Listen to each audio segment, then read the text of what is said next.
Silmar Autoville, votre détaillant de pneus pour véhicules classiques et antiques, vous souhaite un bon balado. Consultez leur site web au www.silmar.ca. Roule ton passé au présent. Au jeu!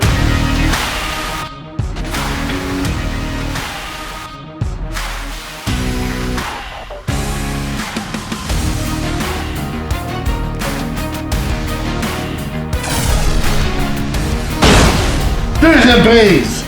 Compte complet! Le balado compte complet est présenté par Plan de Match à Boucherville et au Saguenay, votre centre d'entraînement et boutique de baseball avec cage de frappeur intérieur et lance-balles. Fier partenaire de votre passion. Voici vos animateurs, Alain Usereau et Mark Griffin. Bienvenue à Compte complet, Alain Usereau en compagnie de Mark Griffin. Encore 6 semaines avant la fin de la saison régulière et on va s'attarder aux deux luttes particulièrement dans la Ligue américaine, complètement folle. L'ordre du jour. L'ordre du jour des sujets est une présentation de Lester, le choix numéro 1 des amateurs de baseball et des casse-croûtes depuis 1931. Au stade, devant la télé ou entre amis, rien ne bat le goût authentique de nos hot dogs et de notre smoke meat. On va parler beaucoup des luttes dans la Ligue américaine et nationale aujourd'hui. La question de la semaine, comme à l'habitude, on va vous demander de vous prononcer sur ce qui se passe dans la Ligue américaine principalement. Il y a Édouard Julien, quelques Québécois aussi. On va vous donner des nouvelles de ce côté. Et on va vous parler également du décès de Tommy John qui a marqué l'histoire du baseball. Marc, Ligue américaine, là, c'est complètement fou. On ne sait pas exactement qui va s'emparer de la 3e place. Les 2 premières, ça semble réglé, même si du côté des Red Sox, je suis un peu inquiet. Parce qu'il y a quand même plusieurs blessés. Là, au cours de la dernière semaine, là, Whitlock est sur la liste des joueurs blessés. Slayton sur la liste des joueurs blessés. Yoshida s'est ajouté. Connolly Early récemment. Je dirais pas que c'est automatique, moi, pour les Red Sox de Boston, même si les probabilités sont bonnes, mais on va faire comme si c'était fait du côté des Red Sox.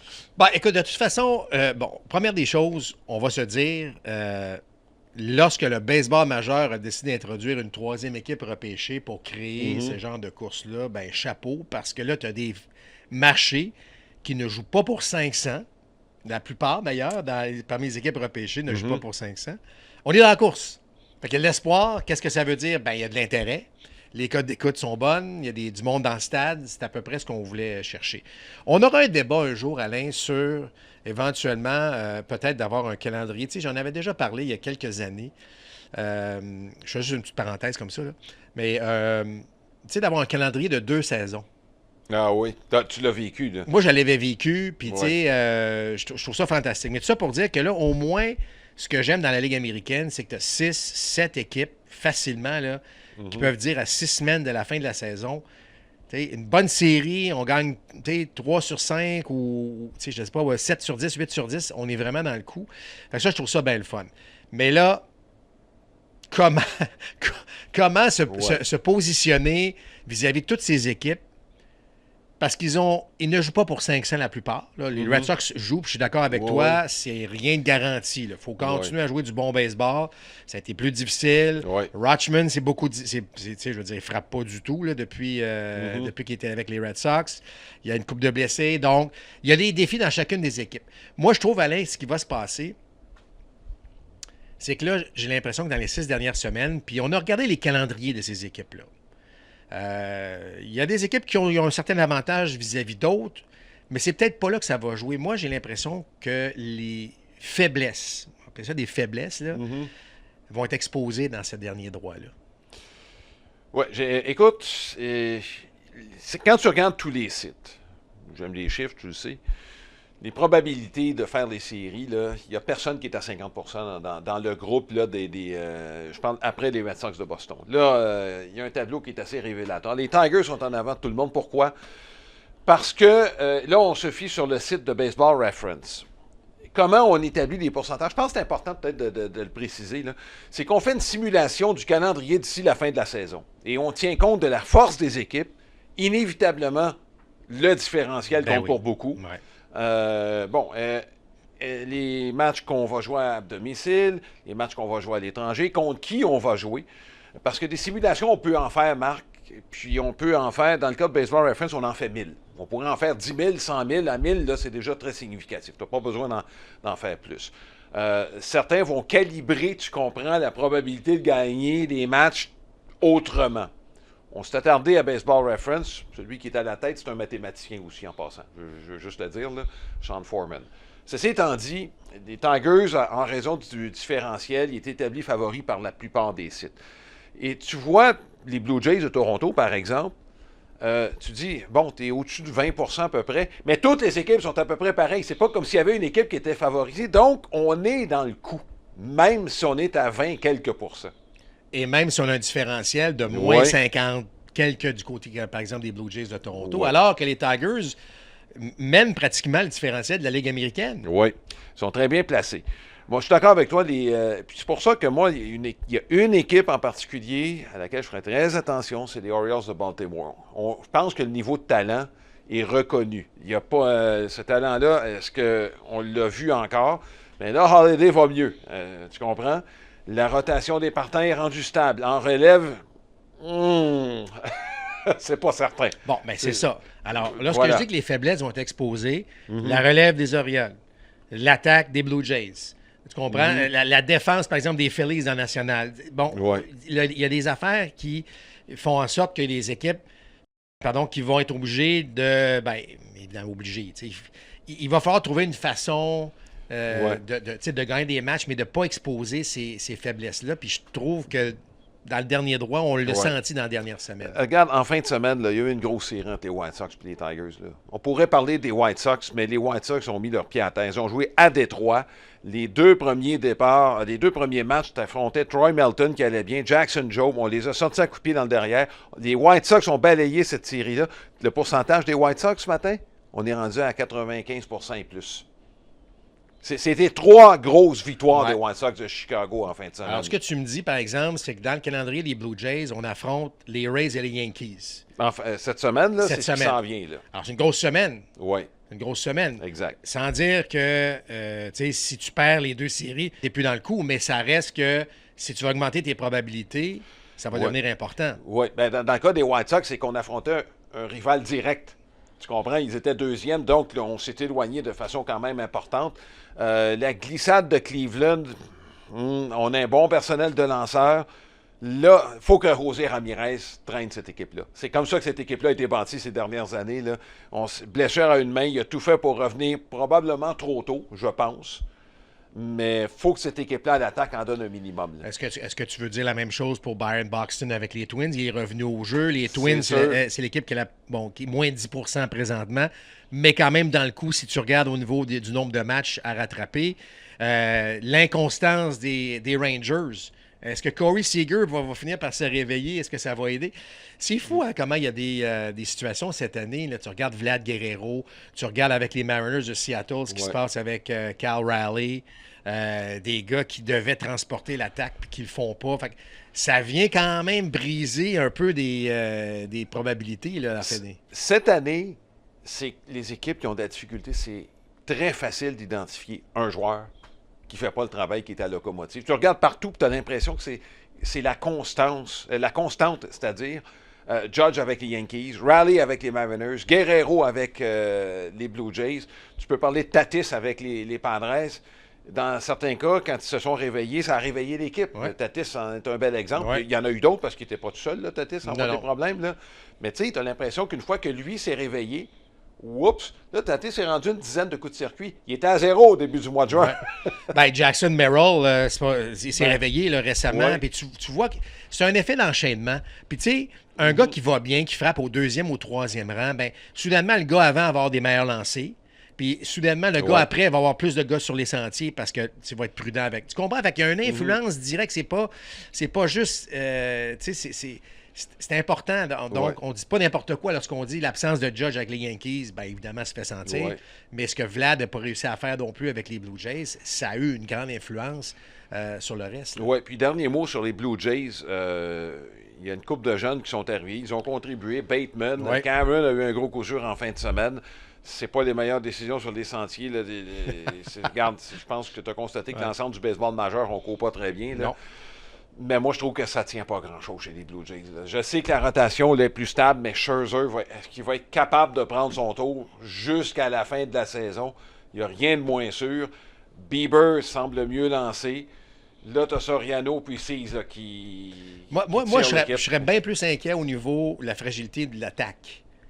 On produit... Ah ben oui, c'est sûr. C'est juste que ce sont les lanceurs qui ont traîné l'équipe. À partir du moment où Scherzer, là tu es obligé d'aller avec un comité 2 fois sur 5. Non, c'est sûr. Mais on pourrait analyser chacune des équipes et arriver à peu près avec le même constat là, sur certains éléments. Fait que, écoute, à 22 % en date d'aujourd'hui, on verra lundi prochain, on sera où. Mais chose certaine, je trouve ça bien le fun d'avoir autant d'équipes dans cette dans cette course-là pour la dernière équipe repêchée. On va s'adresser à vous dans quelques instants pour la question. C'est maintenant le temps de la question de la semaine. Vous avez envie d'une bonne pizza? Pensez à Crabtree Pizzeria qui vous garde depuis 54 ans. C'est la meilleure pizza dans la Naudière. Pour découvrir nos 5 succursales, consultez crabtreepizzeria.com. C'est le moment de la question de la semaine. On va se fier au tableau qu'on vous a montré. On va le remontrer d'ailleurs. Mais est-ce que vous vous fiez donc à ce tableau de Baseball Reference pour la 3e équipe repêchée au niveau des probabilités? Les Tigers qui mènent avec 33 %. Vous voyez les Jays et les Mariners, les Orioles qui sont à peu près dans le même pourcentage. Alors, allez voter donc sur notre page Facebook avec Balado, compte complet, Balado. Le baseball, c'est plus qu'un divertissement. Après des mois d'inactivité, on veut bouger sur des terrains de balle. Rendez-vous au baseballquebec.com. Débranche tout et on va jouer dehors. Ce sera ton été de baseball. Cet été, vivez ou revivez la légende offerte par le Musée du baseball. Fernand Bédard, niché à l'intérieur du stade de Trois-Rivières. 18 panneaux géants racontent la riche histoire du baseball à Trois-Rivières à partir des tout débuts, en 1884, en passant par l'arrivée des équipes professionnelles en 1922, les prouesses de Peter Gray, ce joueur manchot, de la vedette québécoise Jean-Pierre Roy, de la visite de Jackie Robinson, des clubs écoles des Dodgers, des Yankees, des Phillies et des Reds, jusqu'aux équipes de la Ligue frontière d'aujourd'hui. Notre mur de la renommée souligne le passage des grandes vedettes sur le terrain, ainsi que les bâtisseurs et les visiteurs de marque qui ont donné vie au stade. Évidemment, on y trouve des centaines d'artefacts qui nous rappellent les grands moments de ces joueurs qui ont fait vibrer nos gradins. Un coup de circuit dans le passé, un coup de foudre sur le terrain, une partie des Aigles de Trois-Rivières et une visite du musée du baseball Fernand Bédard. Voilà le programme double incontournable de votre été. Encouragez vos jeunes à la lecture avec des histoires passionnantes sur le baseball. Pour en apprendre davantage, rendez-vous sur le site internet de Baseball Bob au www.baseballbob.ca. Notre profil, c'est un jeune qui a fait ses débuts au cours de la fin de semaine et qui a fait parler de lui Josh Baez. C'est jamais vu, évidemment. 3 premières présences, 3 coups de circuit. Ben écoute, premièrement, le premier lancer qu'il voit dans le baseball majeur, il frappe un coup de circuit. Fait que déjà, c'est quand même assez impressionnant. Et là, ben, coup de circuit à sa 2e présence, coup de circuit à sa 3e présence. Il a frappé un circuit dans chacun des champs. Champ droit, champ centre, champ gauche. Écoute, c'est du jamais vu. Je me suis beaucoup posé la question. Là, bon, parmi les exploits dans le baseball majeur, on compte ça où? Est-ce que c'est aussi impressionnant que 2 grands chelems dans une même manche? Fait contre le même lanceur? Non, mais ce que je veux dire, c'est que c'est vraiment un exploit hors du commun. Puis t'as juste une chance comme joueur de le faire. T'as juste une première chance de faire une première impression. Puis il l'a pas raté. Je veux dire une chose, dans une victoire convaincante, à Chicago, au Wrigley Field, je veux dire, tout était en place. On va se rappeler de lui, là. Je veux dire, veut pas, là. Il y avait 34 circuits dans le baseball mineur. Ça en fait le meneur dans le baseball professionnel affilié cette année. 34 et 3, 37, qui a dépassé Carl Schwarber. Dans le match suivant, c'est 3 retraits sur des prises, 0 en 5. Ça vient ensemble, il faut bien le mentionner. Il y avait beaucoup de retraits sur des prises au niveau 3A. À partir du moment où tu vas ajouter de la puissance, on s'en formalisera pas trop. Mais non, exact. Et sachez que c'est un bon athlète, c'est un gars qui aurait pu lancer aussi. Exact, ça aurait pu être ce qu'on appelle un two-way, là. Lancer des balles à plus de 100 000 à l'heure aussi. Oui, un drôle de parcours. Il a grandi en République dominicaine, il était né à Boston et est reparti avec sa famille quand il était bébé, et est revenu dans la région de Boston, où il ne connaissait pas l'anglais, il a appris de lui-même, semble-t-il, dans une école assez prestigieuse de la région de Boston. Il était sur le radar, d'ailleurs, de notre ami Alex Agostino. Alex, je pense qu'il le voyait des 2 côtés, mais je pense qu'il le voyait plus comme frappeur que comme lanceur de son côté. Avait assisté démonstration de puissance peu commune là, dans... Un exercice au bâton assez impressionnant, semble-t-il. À Hartford. Donc, c'est le territoire d'Alex Agostino. Ouais. On peut demander où il l'avait dans son rapport lorsqu'on l'a repêché, en 2021. Lui, il s'était dit, quand il avait été repêché, ça va me prendre 2 ans à monter. Oups, c'est un petit peu là. C'est plus compliqué que ça dans le baseball professionnel. Puis, il a frappé son mur à un moment donné. Il a eu le décès de son père. Puis, par la suite, ben regarde, comme je disais, là, l'éclosion s'est faite cette année en 2026. Là. Il était temps qu'il monte. Là, 34 coups de circuit, il n'y avait plus d'affaires là, au niveau 3A. La lutte dans la nationale maintenant. Les Cards tentent de s'accrocher avec les Marlins. C'est 2 équipes, mais c'est une lutte à 3 pour l'instant pour 2 places. Philadelphie, San Diego et Arizona. Je pense que ceux qui s'invitent sans être invités, c'est les Diamondbacks. Les Phillies ont glissé malheureusement. Tu parlais de faiblesse. Ouais. Exposé. Dans le cas des Phillies, regarde, en fin de semaine, on a frappé. Alec Baum qui a contribué à l'attaque. Il faut que les acteurs secondaires chez les Phillies appuient les 2 gros canons, le Schwarber et Oui, Harper. il faut frapper parce qu'on va commettre des erreurs en défense, on va laisser passer des balles, fait qu'il faut frapper. Tu sais, Aaron Nola, c'est plus difficile. Il y a des bons lanceurs, mais quand tu arrives avec Nola, c'est plus difficile. Moi, ce que j'aime, ce sont les Padres. Je trouve que là, les Padres jouent du très, très bon baseball. On sait qu'ils ont Mason Miller en fin de match. Tu as juste besoin de mener en 7e ou en 8e. Puis j'aime beaucoup ce que je vois de Jackson Merrill. On a parlé du réveil de Tatis. Machado qui joue mieux aussi, frappe mieux. Il y a des bonnes choses. Ty France, c'est une belle surprise avec les Padres de San Diego. Ça, c'est le fun. Mais effectivement, tu sais, des Corbin Carroll de ce monde, on ne l'entend pas parler beaucoup. Une autre grosse année de Corbin Carroll. Moreno va bien. Moreno va bien. C'est une équipe souvent sous les radars pour toutes sortes de raisons. Mais c'est une belle lutte là, qui se dessine. Il y a 2 places. Alors ça, c'est l'avantage que ces équipes-là ont. Oui, et Arizona qui a pris une grosse décision sur Seawald. C'était le releveur numéro 1. Je regardais, puis il n'y a pas vraiment de numéro 1 qui... Il y a Brandon Garcia qui en a échappé une en fin de semaine.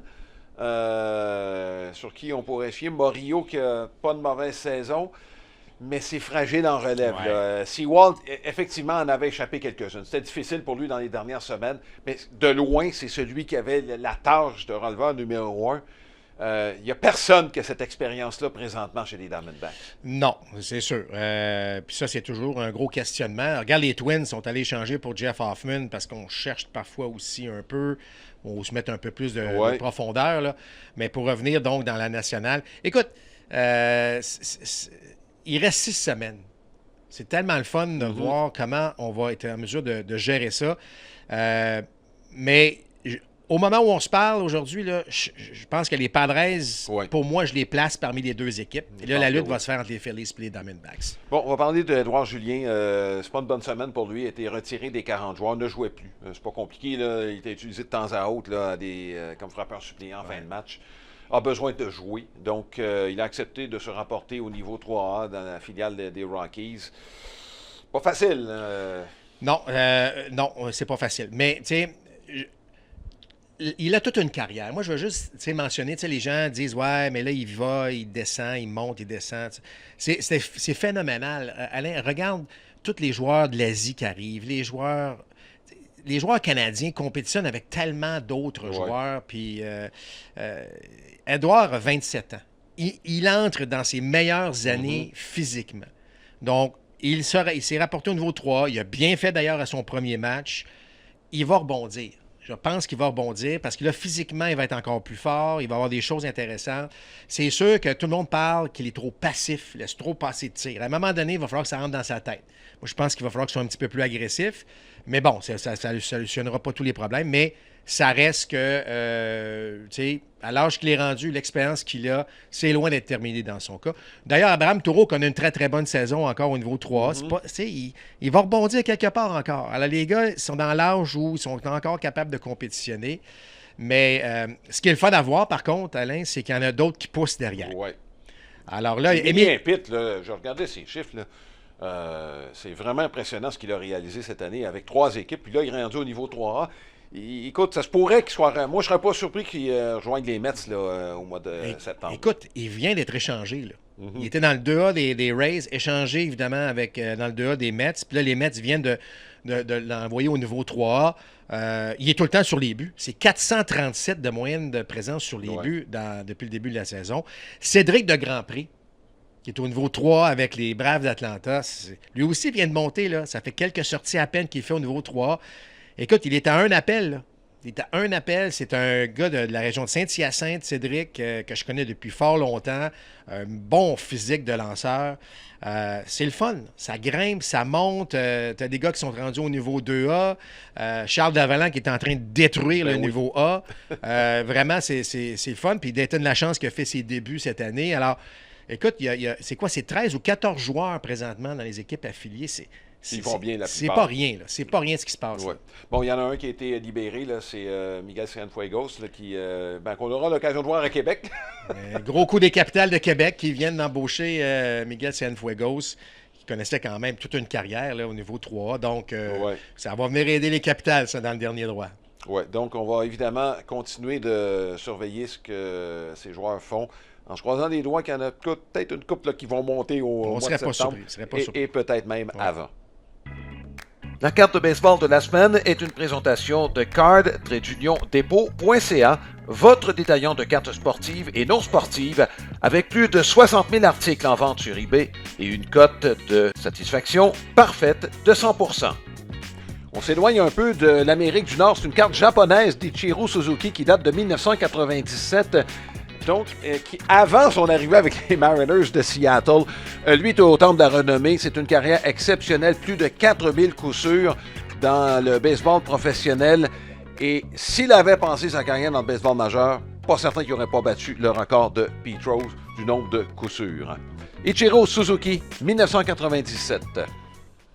L'horaire des matchs télévisés à RDS est une présentation de Lester, maître des hot dogs et du smoked meat depuis 1931. Que ce soit pour un match, un barbecue ou un simple festin en famille, Lester est toujours au rendez-vous, disponible chez votre épicier préféré. 3 matchs vous sont présentés et très relevés dans chaque cas. Lundi, les Red Sox de Boston vont accueillir les Diamondbacks de l'Arizona à RDS 2 à 19h. Mercredi, duel de l'Est de l'Américaine. Les Yankees seront à Baltimore. Un match présenté à RDS Info à 18h30. Et au cours de la fin de semaine, dimanche, 2 meneurs de section de la Ligue nationale. On se bat pour éviter le premier match des équipes repêchées. Les Braves d'Atlanta contre les Brewers à Milwaukee. C'est à compter de 19h à RDS 2. Merci à notre grand partenaire Plan de match, boutique de baseball à Boucherville avec cage de frappeurs, cours privés et monticule d'exercice. Une deuxième adresse à Jonquière. Visitez leur boutique en ligne à boutiqueplandematch.com.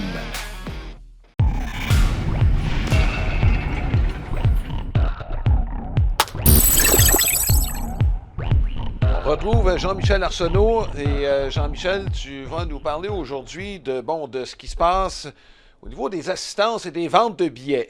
On dit que le baseball va bien. Est-ce que ça se confirme?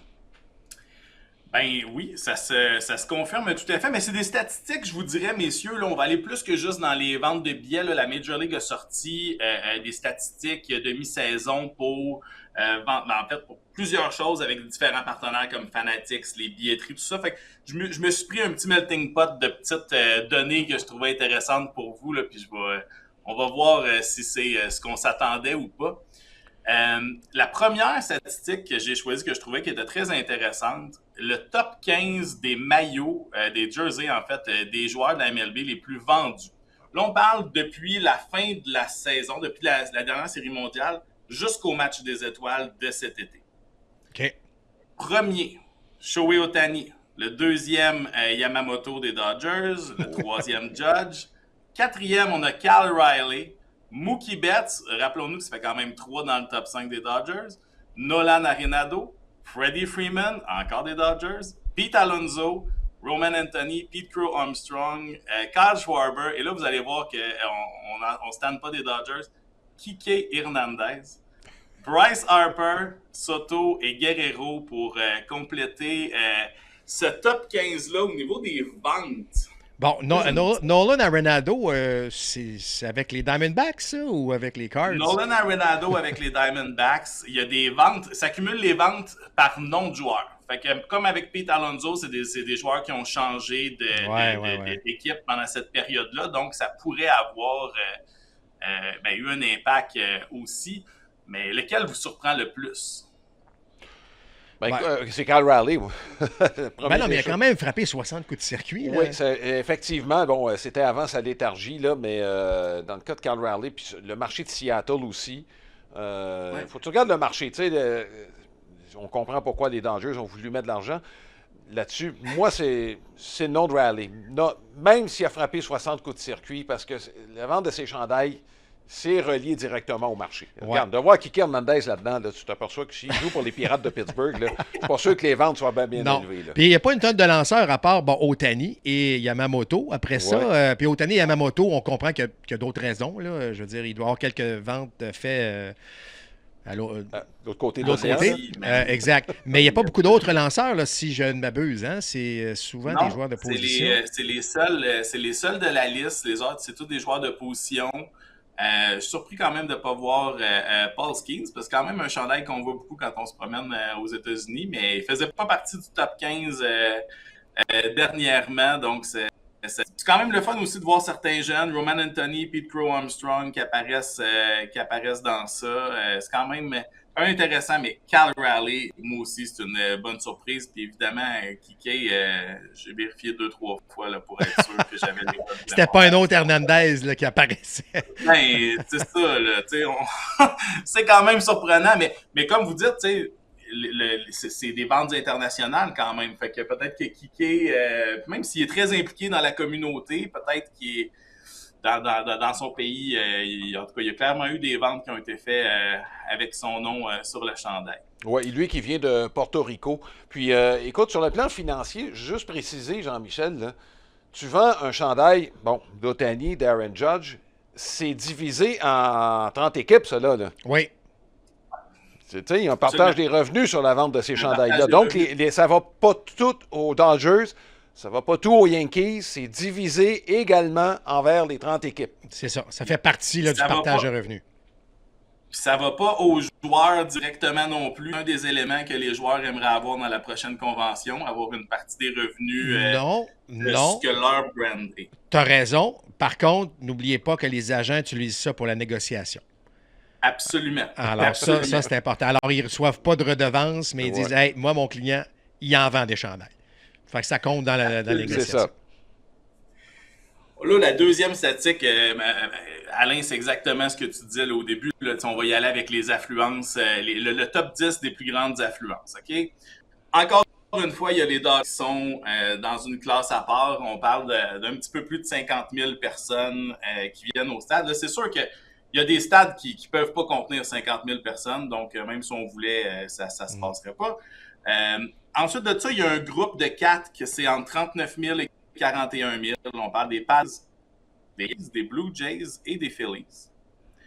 Puis on a un groupe de 5 qui sont entre 34 et 36 000. Donc on parle des Cubs, des Giants, des Mariners, des Mets et des Red Sox.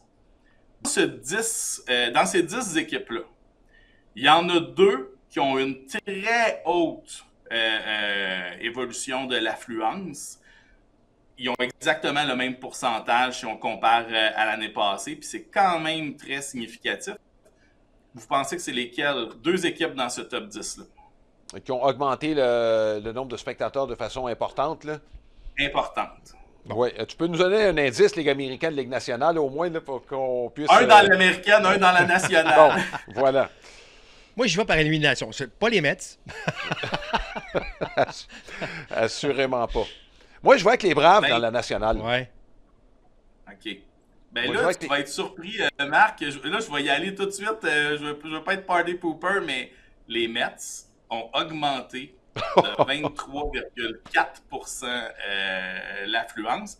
Ils ont rajouté des nouvelles sections. Il y a des nouvelles configurations qui permettent de faire ça. Puis il y a une autre équipe dans l'américaine qui a aussi des nouvelles configurations encore.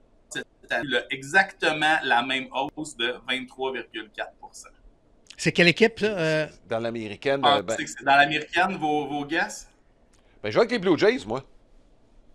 En plus, ils ont gagné la Série mondiale l'année Je passée. te laisse même pas le choix de répondre. C'est exactement ça. Non, mais c'est incroyable, les foules à Toronto. Ben là, oui, c'est ça. J'y suis allé dire, au début du mois, puis regarde, on a évidemment les travaux datent il y a 2 ans, mais c'est sûr que l'année qui suit une participation à la Série mondiale, l'année suivante, ça se reflète dans les assistances. Sur les billets. Ah, absolument. Puis messieurs, Ouais. c'est 23,4 %. C'est très significatif. Là, on Ouais, est passé oui. d'une moyenne de 33 000 à une moyenne de près de 41 000 là, pour les Blue Jays.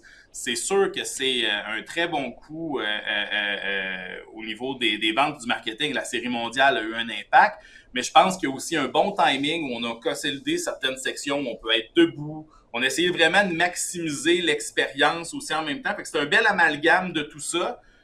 C'est sûr que dans les 2 cas, on n'a pas les saisons qu'on aurait peut-être espérées sur le terrain, mais c'est un bon exemple que si tu fais des bonnes choses au niveau de l'expérience, parce que c'est quand même le fun. Là. Aller voir les Mets, l'équipe est peut-être pas le fun à regarder, mais c'est un stade qui est le fun à aller voir. Puis les Blue Jays, c'est la même chose. Là. Ouais, je suis quand même très satisfait pour eux. Puis dans ce top 10-là, il y a quand même les Yankees qui sont en recul de 1,6 %. Les Phillies, moins 3 % aussi. Les autres sont tous en hausse quand même assez considérablement. Moi, vous savez mon intérêt pour le baseball affilié, le baseball indépendant. Je me suis amusé à aller voir. Ils ont sorti aussi les statistiques d'affluence pour tout ce qui était le baseball affilié. Donc, on parle du A jusqu'au 3A. Les Cubs de l'Iowa ont des assistances de près de 7300 cette année. C'est dans le 3A. Les Dragons de Dayton, qui sont dans le A, ont des assistances de 7700. Le deuxième dans tout le baseball, c'est du A, là. C'est beaucoup de monde pour voir du A. Les Isotopes d'Albuquerque dans le 3A, autour de 6800. On a les Aviators de Las Vegas qui ont un de mes stades préférés, le Las Vegas Ballpark.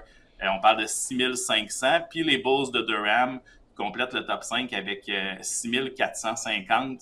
C'est quand même très intéressant. Puis voir une équipe de A qui est très récente, cette équipe-là en plus, avoir ce succès-là, c'est quand même particulièrement intéressant de le voir. Puis on les cite souvent comme une équipe qui s'est bien impliquée puis qui s'est bien adaptée à sa communauté. Donc, exact. C'est sûr que ça donne quelque chose de bien intéressant à pouvoir présenter. Vous attendiez-vous à des moyennes d'assistance dans ces eaux-là pour du baseball de ce calibre-là? Écoute, pour avoir joué dans le A quelques années, c'est très bon.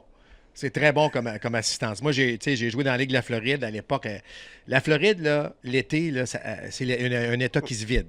Par contre, dans la Ligue de la Californie, c'était intéressant. Il y avait quand même des foules intéressantes, mais on était quand même loin du 6-7 000. Ça, c'est tellement agréable. Et faut-il le dire, et tu l'as mentionné un peu aussi, Jean-Michel, c'est qu'il y a des équipes là, qui s'intègrent tellement bien dans la communauté. Il y a comme une relation qui se crée avec les équipes. Alors, gagne ou perd, on attire du monde.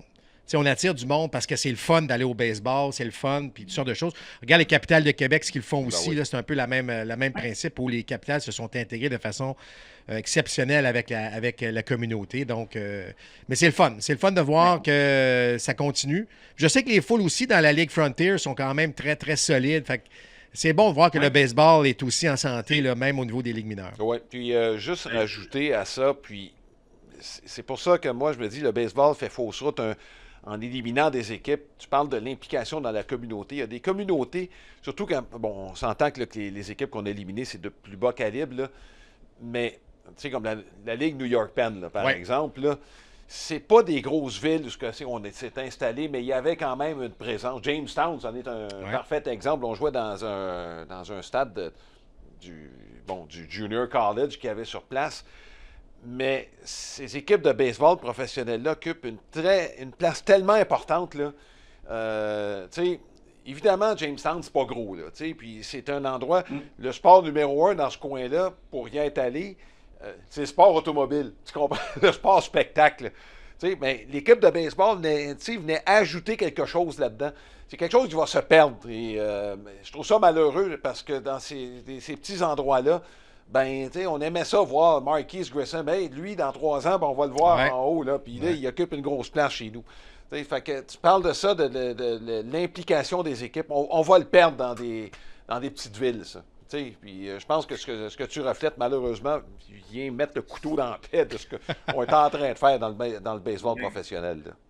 Mais absolument. Puis Marc et Alain, vous avez tout à fait raison de dire que l'implication communautaire est très bonne, mais on peut voir quand même aussi que ça fonctionne aussi avec la qualité peut-être qu'on a aussi sur le terrain à certains égards, parce que comme tu disais tantôt, Marc, les équipes avec les plus faibles assistances, j'ai regardé aussi, c'est les 5 équipes qui sont dans la Ligue de Floride au niveau A. Ouais. L'équipe de Daytona, de Clearwater, à Sainte-Lucie, à Jupiter, puis à Dunedin, je ne sais pas comment le dire exactement en anglais, Dunedin. qui est le A des Dunedin, qui est des Blue Jays. Et on parle de entre 1100 et 1500 personnes. Tu sais, si on compare avec les capitales ont des assistances moyennes, ça doit être près de 3500. Ottawa, c'est plus de 2000. Puis Trois-Rivières, ben c'est près de 2000. Là. Fait que, tu sais, c'est des assistances qui sont quand même supérieures à...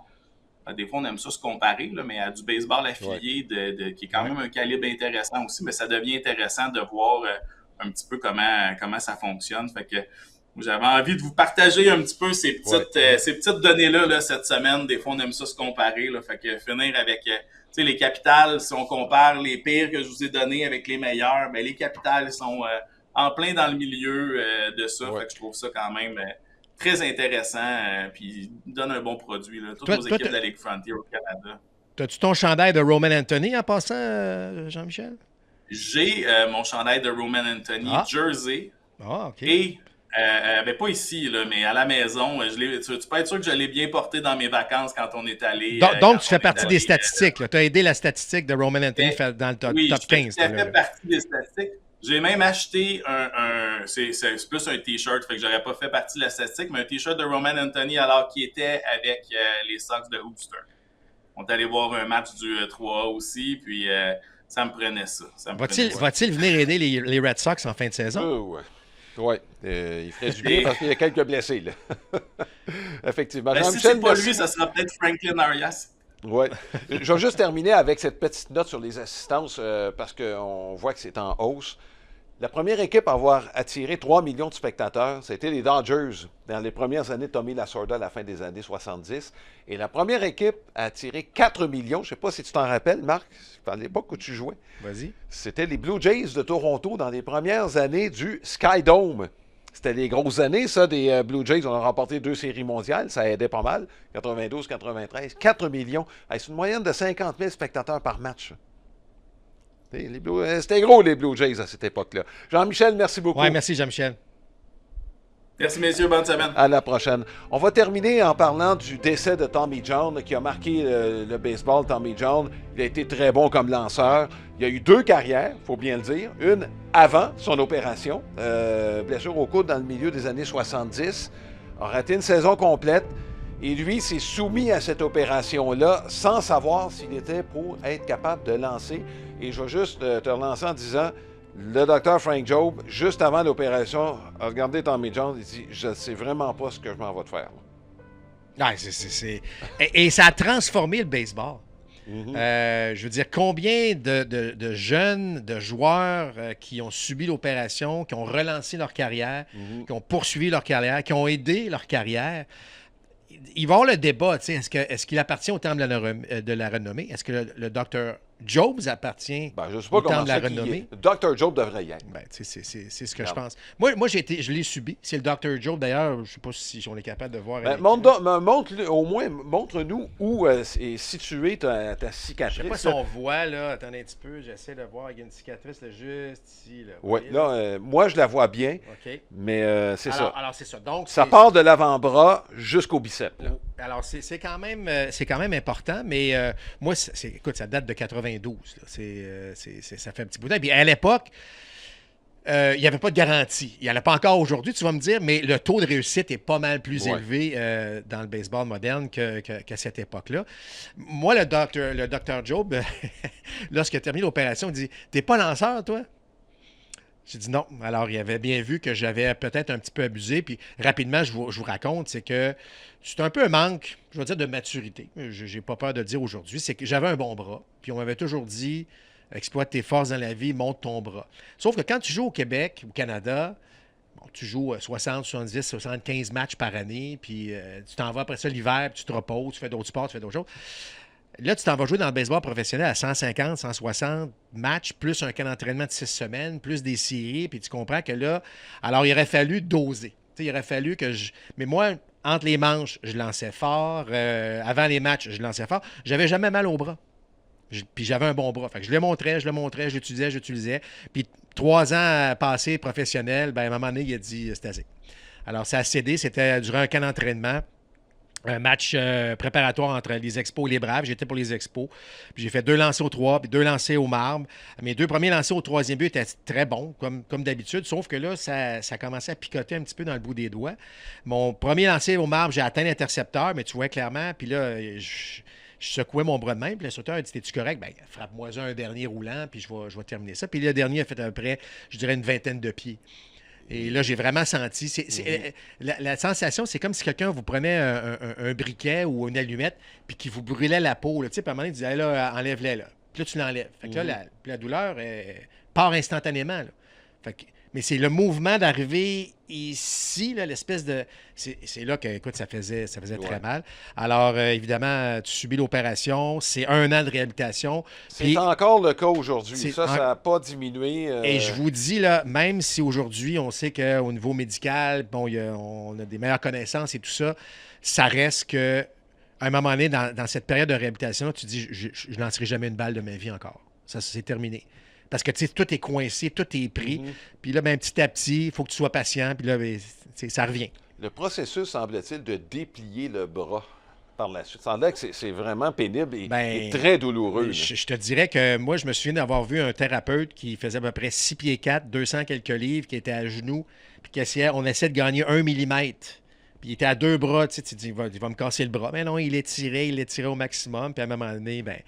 Ça revient. Mais c'est phénoménal et ça a sauvé des carrières. Puis il y a des jeunes aujourd'hui. On en doit beaucoup à Tommy John et au Dr. Jobe d'avoir réussi l'exploit. C'est le tiers des lanceurs du baseball majeur qui... Et aujourd'hui, en passant, là, il y a plus d'opérations de type Tommy John dans les joueurs de high school et de collège que de joueurs professionnels. Ça, c'est peut-être un petit problème qu'on a, là, qu'il va falloir régler. Il y a des choses encore, je pense, qu'on n'a pas établies dans la formation des lanceurs là, ou dans l'utilisation des lanceurs. C'est fou pareil, hein? Oui, en 2026. Il y a encore des essais-erreurs, je pense, qui s'en viennent de ce côté. Mais merci, Marc, d'avoir partagé ton expérience. Je pense que ça nous donne une idée de ce qu'on a accompli depuis, justement, Tommy John. Puis, encore aujourd'hui, on s'aperçoit du leg de Tommy John dans le baseball majeur. Là. Ça nous permet de voir des lanceurs qui lancent à des vitesses folles. Malheureusement, il y a des conséquences. Puis s'ils sont capables de relancer à nouveau, ben, c'est en raison de ce que Tommy John a laissé comme leg. Lui qui est décédé au cours du dernier week-end. Voilà ce qui complète ce balado. J'espère que cela vous a plu. Alain Usereau et Marc Griffin. Peut-être qu'on va vous parler encore de la lutte des deux ligues d'ici la fin de la saison, mais toujours est-il que ce que ça nous donne, c'est que la plupart des matchs qui sont présentés dans le baseball majeur ont un impact sur ce qui va arriver au mois d'octobre. On souhaite une bonne semaine de baseball. Salut tout le monde. Balado compte complet vous a été présenté par Plan de Match à Boucherville et au Saguenay, fiers partenaires de votre passion.